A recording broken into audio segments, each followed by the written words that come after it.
Welcome back to the Alchemical Life channel.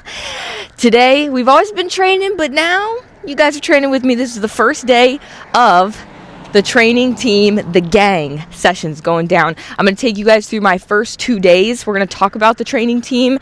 And Dylan, best video editor in the game, if you're listening to this, just B-roll my clips in the background when I'm explaining the session plays. I'm walking up right now to the gym.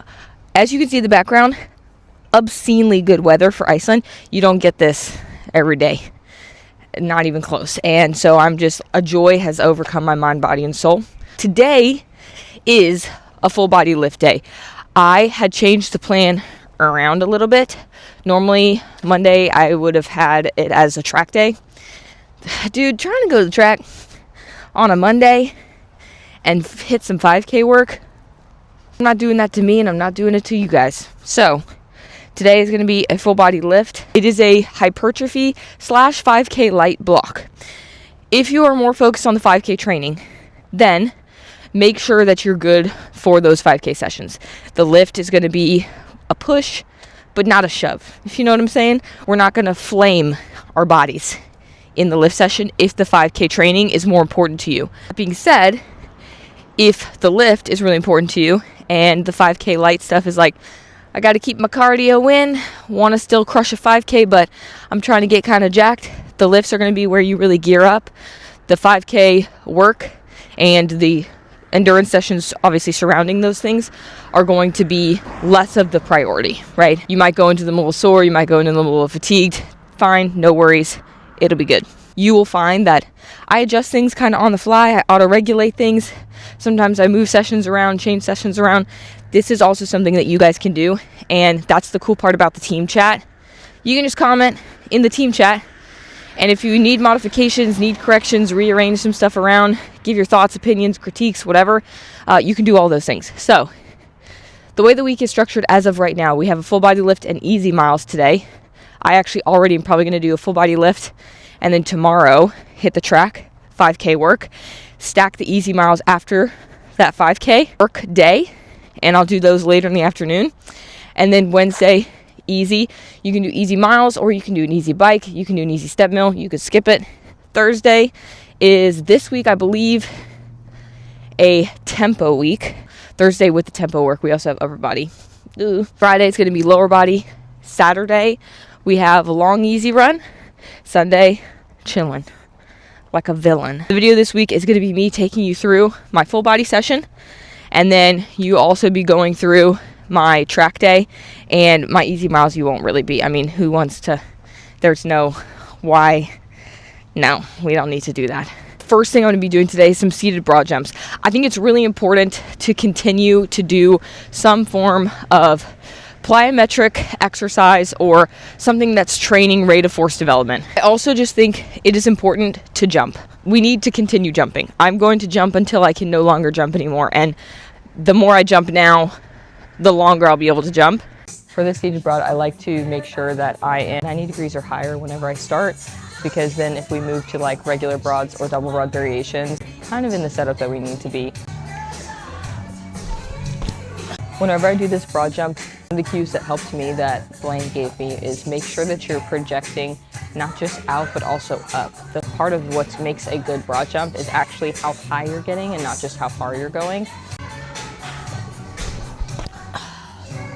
We're going to be doing 4 sets of 2 or 3, see how I feel, of the seated broads, and then we're going to go into hip thrusts. One thing I do like to do is in between do some of my warm-up sets of hip thrusts. I feel like being able to take these repetitions and be a little bit more explosive with them in hip extension actually helps me with the broad jump going into the broad. The way that I have this set up, I have a plate, and then this just keeps the plate in place. My feet being low, I felt like I wasn't getting a good range of motion here, so this plate puts my feet a little bit higher.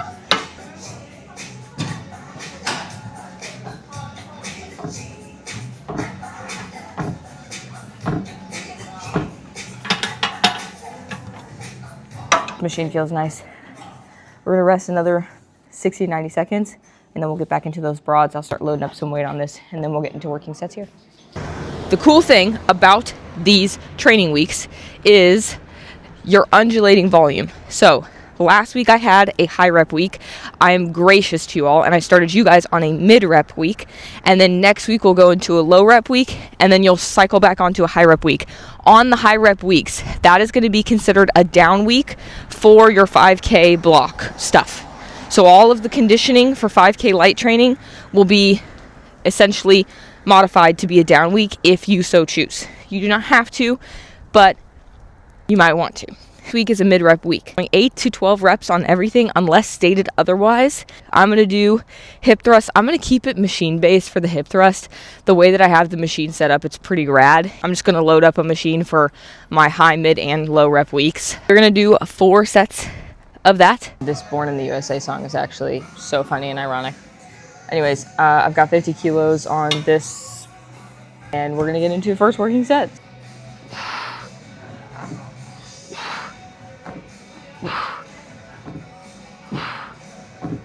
I'm actually not even going to waste my energy. I'm just going to add some weight. I don't remember if I put it on the training team. If I didn't, I'm going to add it because I like it. I'm going to do a top set of 8 reps, like RPE 8. That's where we're kind of working at this week. And then I'll take a little bit of weight off, and we'll do a few sets of 10 to 12 after that. 60 kilos.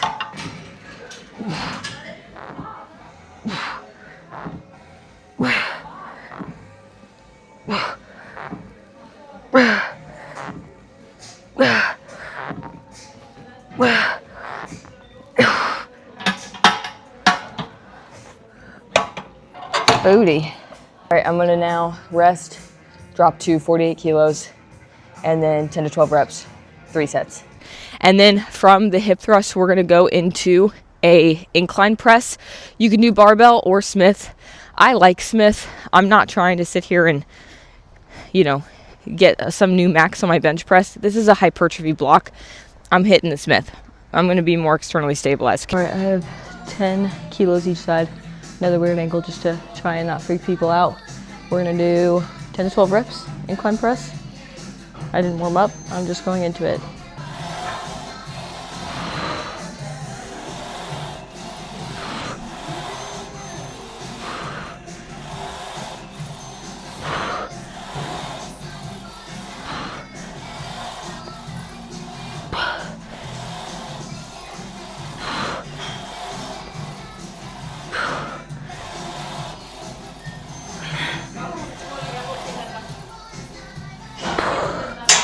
Whew, okay, 10 it is.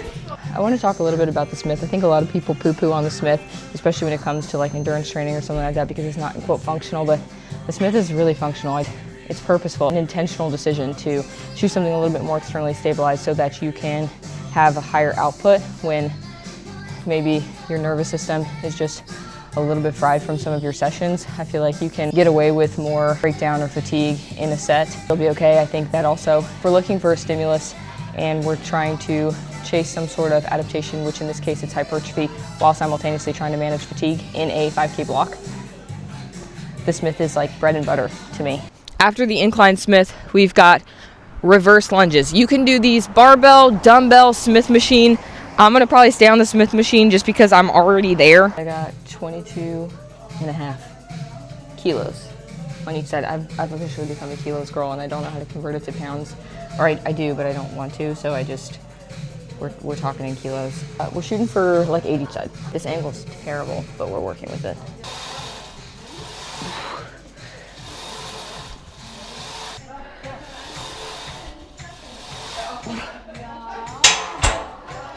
That wasn't so bad. My left quad is still a little sore. My right adductor I'm still scared about. I'm definitely gonna count this as working. I think I'm gonna jump up to 25 next set though.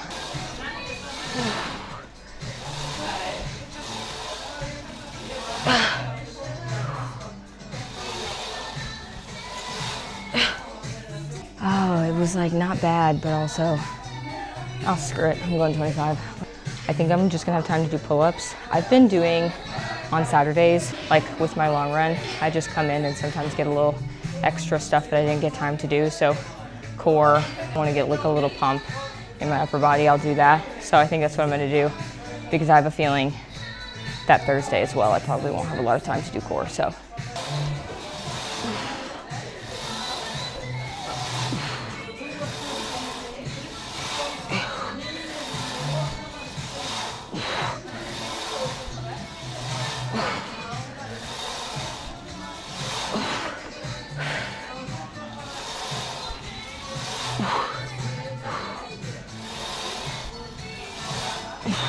that went better than the 22 and a half. Wow, that felt good. Okay, I'm gonna do the other leg and then one more set and we'll get into pull-ups. And then we got pull-ups and then we got some form of core. Any core you want to do. I don't remember what I put in the plan, but I also wrote in a note, you can do any core you want. Does not matter to me. All right, we are doing pull-ups, 3 sets, 8 to 12.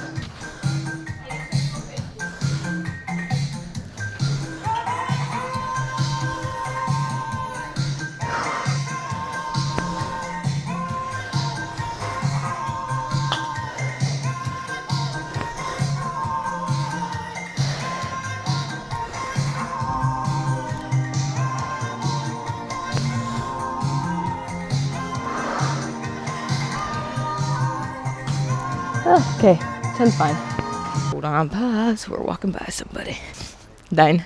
Week to week, you might change the machine. On a high rep week, you might go a little bit more externally stable. Mid rep week, maybe you do something like same machine. Maybe you choose dumbbells, barbell, less externally stable. And then low rep week, maybe you change the movement to being something that is, again, like more dumbbell or barbell focused. Free weights. The free weights. Do suggest that even if you do make changes in the high, mid, or low rep week, that you keep the high the same, you keep the mid the same, you keep the low the same.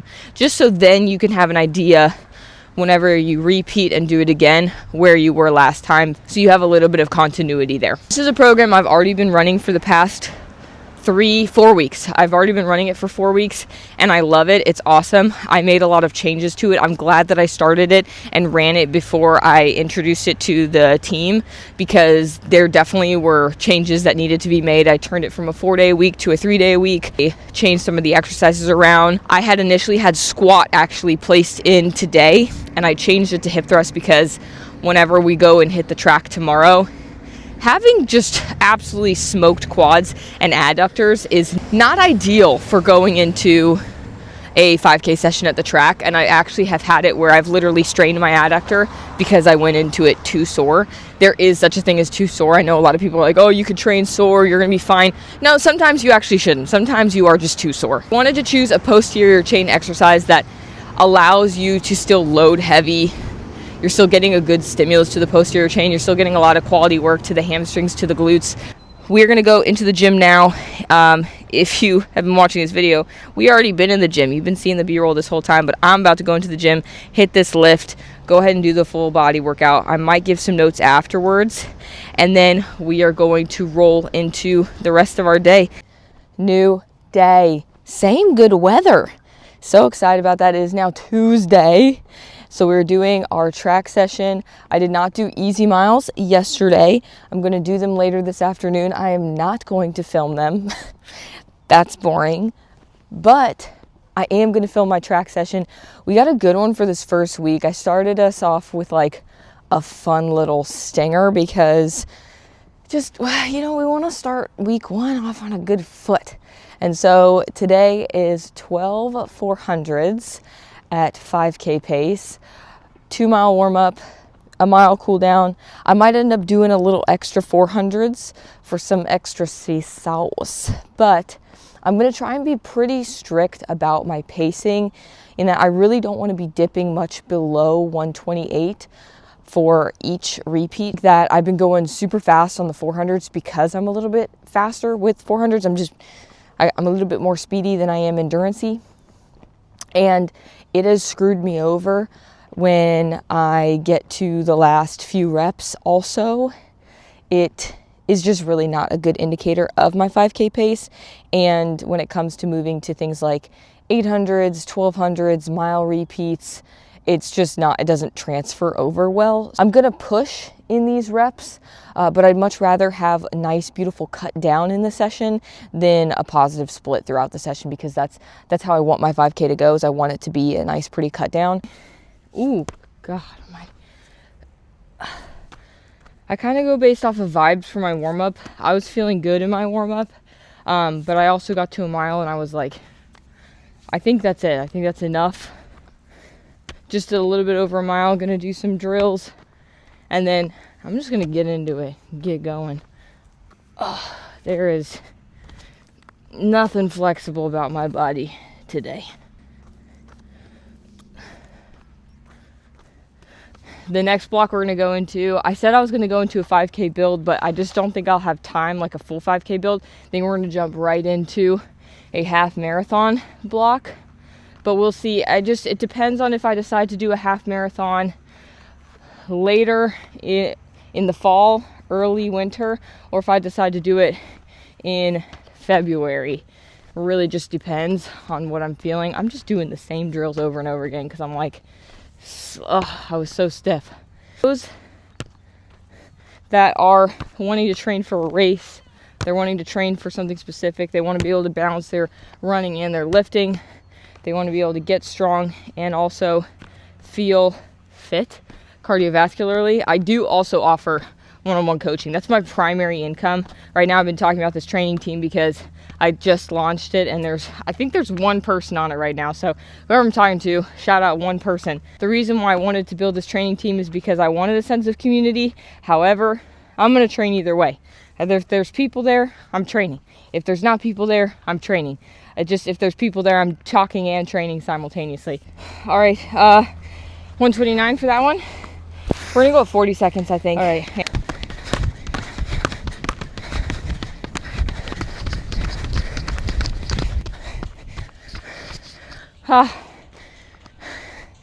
Dude, 128 exactly.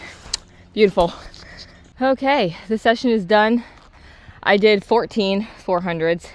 My heart rate was definitely higher than it needed to be. My heart rate's been sitting a lot higher in my sessions recently, and I think it's because of the red I've been taking. It makes your heart rate increase. Long story, but I have PMOS.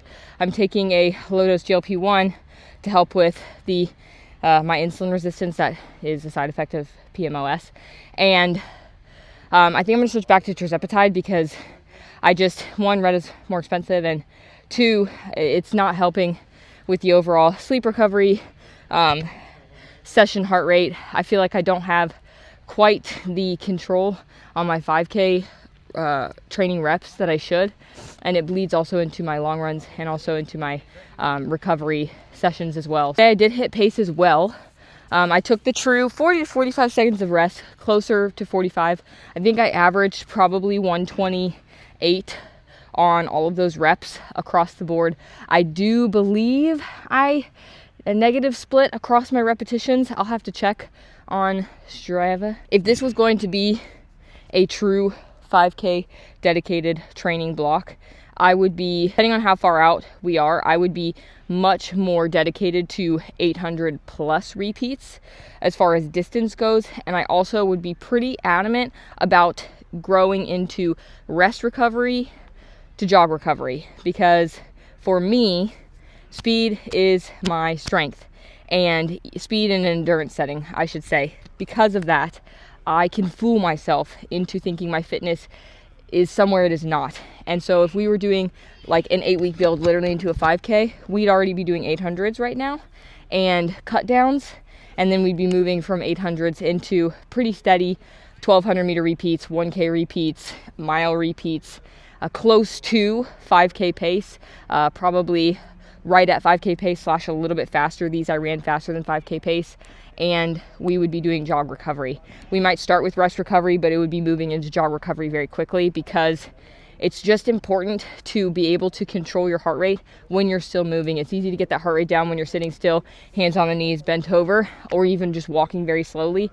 But as far as getting that heart rate down where it needs to be for 5K training, I think a jog recovery is best. What a great training day. All right, so if you are interested in joining the gang, the training team, all of my links are down below. I also have one-time purchase programs. You can take a quiz for them to figure out what's the best program for you. You can also just take a quiz to take a quiz. Quizzes are fun. Otherwise, you get a 7-day free trial on the gang training team. There is a Barbie to Badass training team. I am 99% sure I'm going to turn that into a one-time purchase program. It's an epic program. It's very, very good, but I don't think that I have the time and just energy to dedicate to 2 training teams. So what I'll probably do is end up just making 2 different variations of my training team. I digress. If neither of those things are good options for you, and you really are like, I want to commit to me, I want to commit to just being able to have the ability to express my fitness to its fullest, whether it be a race, whether it just be feeling good, lifting heavy. And I don't want to have to dedicate the energy to trying to figure out how to do that. I do offer one-on-one coaching. That is my primary bread and butter thing that I do. I absolutely love one-on-one coaching. I do have spots open for online right now. All of my virtual training spots are gone. They're closed up, but the first call is always free. So if one-on-one coaching is something that you are even just intrigued by, feel free to shoot me a DM, comment below, shoot me a message via email, or you can fill out the application. I'll hit you up and we'll talk. I appreciate you guys for being here, listening, and training hard. Keep getting after your own training. If you have any questions, let me know, and I will see you guys in the next video.